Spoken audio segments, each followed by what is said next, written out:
और अब बात करते हैं राजस्थान विधानसभा की कार्यवाही की। गोविंद मेघवाल के संबोधन पर हंगामा हो गया। विपक्ष ने मेघवाल की वक्तव्य पर ऐतराज जताया है। मेघवाल ने लिया था प्रधानमंत्री की पत्नी का नाम और मेघवाल ने गृह मंत्री अमित शाह का भी नाम लिया था। आरएसएस को लेकर भी बाकायदा निशाना साधा गया था। सदन का समय शाम 7 बजे तक बढ़ाया गया है और मुख्य सचेतक डॉक्टर महेश जोशी ने यह प्रस्ताव रखा है।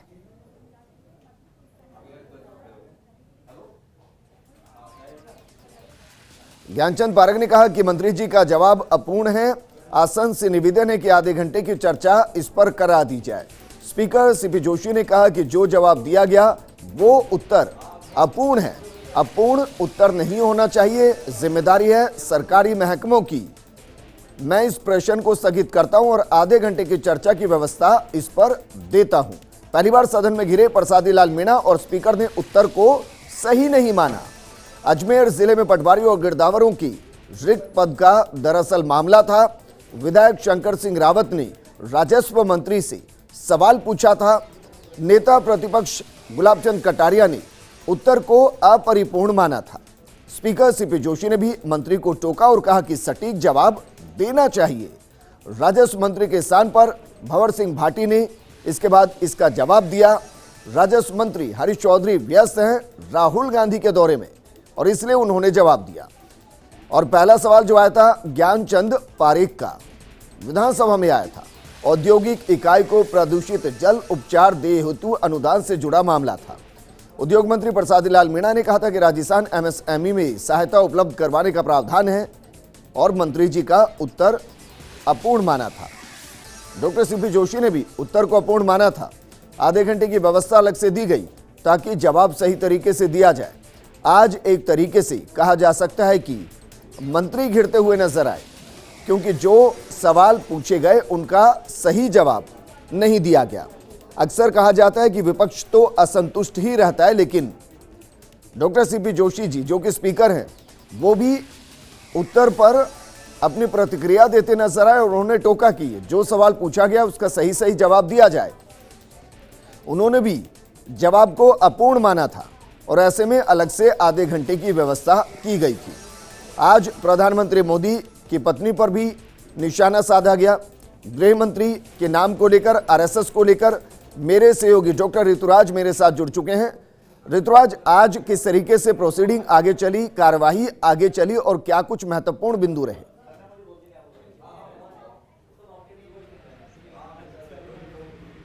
देखिए, मोटे तौर पर कोई विशेष इस तरह की बात नहीं हुई कि बहुत ज़्यादा हंगामा हो जाए, वेल में आ जाएं और नारेबाजी के साथ सदन की कार्यवाही स्थगित करनी पड़े। लेकिन आज जो गोविंद मेघवाल ने शून्यकाल में अभी जो वाद विवाद चल रहा है राज्यपाल के अभिभाषण पर, उस पर अपनी बात कहते हुए पीएम पर निशाना साधा कि उनकी पत्नी को भी पेंशन मिल रही है या नहीं, ये भी दिखवा लिया जाए। उन्होंने अमित शाह का भी नाम लिया एक सिलसिले में और एक सिलसिले में उन्होंने आरएसएस को भी पर भी निशाना साधा कि आरएसएस के लोगों ने कभी आंदोलनों में, कभी स्वतंत्रता संग्राम में एक उंगली तक नहीं कटवाई है।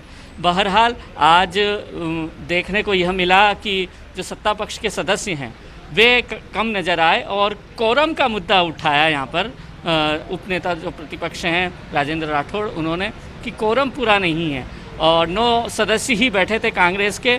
इसको लेकर काफ़ी देर तक हंगामा की स्थिति रही और फिर काफ़ी सदस्य वहाँ पर आए, तो इसको लेकर काफ़ी चर्चा हुई। दूसरी बात, महेश जोशी ने भी निशाना साधा कि कोई डरा धमका कर सदन की कार्यवाही नहीं चला सकता। जो सचेतक हैं उन्होंने यह कहा। वहीं अभी हाल ही में जब ये ममता भूपेश बोल रही थी तो वो बैठे बैठे ही बोल रही थी, तो सभापति ने को संबोधित करते हुए राजेंद्र राठौड़ ने एक बात कही कि मंत्राणी जी को आप समझाएं कि नियम कायदे क्या होते हैं। तो मंत्राणी शब्द पर बड़ी आपत्ति जताई सत्ता पक्ष के सदस्यों ने और सत्ता पक्ष के सदस्यों की आपत्ति के बाद आखिरकार राजेंद्र राठौड़ को माफ़ी मांगनी पड़ी। तो इस तरह से कार्यवाही चल रही है। कुछ हंसी टिटोली के साथ भी चल रही है और कुछ आपसी जो तकरार है वो भी नज़र आई है। ये एक कार्यवाही का आज दिन भर का जो हिस्सा है वो रहा है। अच्छा ऋतुराज, इस दौरान क्योंकि राहुल गांधी का दौरा है, बहुत से मिनिस्टर ऐसे हैं जो विधानसभा में मौजूद नहीं हैं, फिर चाहे बात रघु शर्मा की हो या फिर बीडी कल्ला की हो, और भी कई मंत्री हैं, तो उनका विभाग से जुड़ा जो सवाल है उसका जवाब किसने दिया और क्या उस दौरान उनकी कमी खली?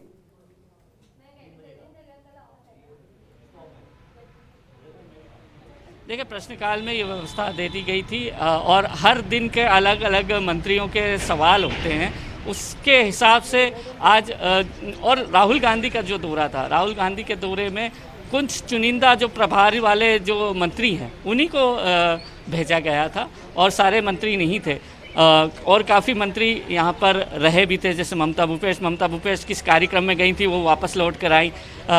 जो प्रताप सिंह खाचरियावास हैं वो काफ़ी देर तक रहे और 3 बजे बाद अपने किसी व्यस्तता के कारण कार्यक्रम में वे चले गए। तो इस तरह से आते जाते रहे हैं, लेकिन अभी हाल ही में जब कोरम पूरे नहीं होने की स्थिति आई तो नियमों का हवाला देकर राजेंद्र राठौड़ ने अपनी बात कही। बहरहाल जो सदन का समय है वो 7 बजे तक अब बढ़ा दिया गया है। महेश जोशी ने प्रस्ताव रखा था और महेश जोशी के प्रस्ताव का अनुमोदन कर दिया गया।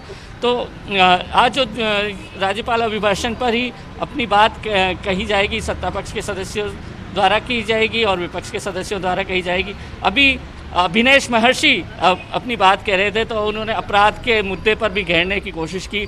वहीं यह भी कहा गया कि जो विपक्ष के सदस्य हैं उन्हें बोलने का कम मौका दिया जा रहा है।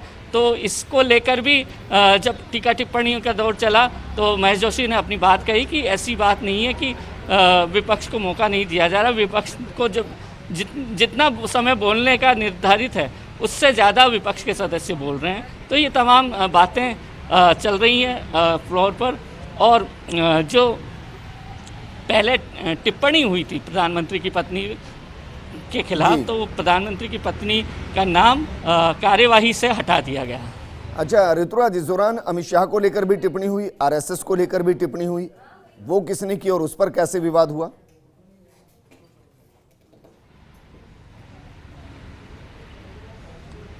देखिए, जब गोविंद मेघवाल बोल रहे थे तो अपने सिलसिलेवार एक कड़ी में बोलते जा रहे थे, जिसमें अमित शाह की भी बात कही। पूरी सरकार चूँकि अमित शाह चला रहे हैं ऐसी बात कही गई।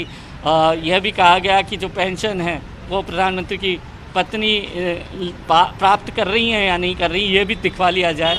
ये तमाम बातें आज कही गई। आरएसएस को भी निशाना लिया गया कि आरएसएस के लोगों ने अपनी उंगली तक नहीं कटवाई स्वतंत्रता संग्राम में, जैसे कि बार बार जो कांग्रेस के सदस्य हैं उनके द्वारा ये बात कही जाती रही है। वही बात अब आज फिर कही गई, तो इसको लेकर काफ़ी देर तक नोक झोंक चलती रही और अंततः ये सदन की कार्यवाही से प्रधानमंत्री की पत्नी का नाम हटवा दिया गया।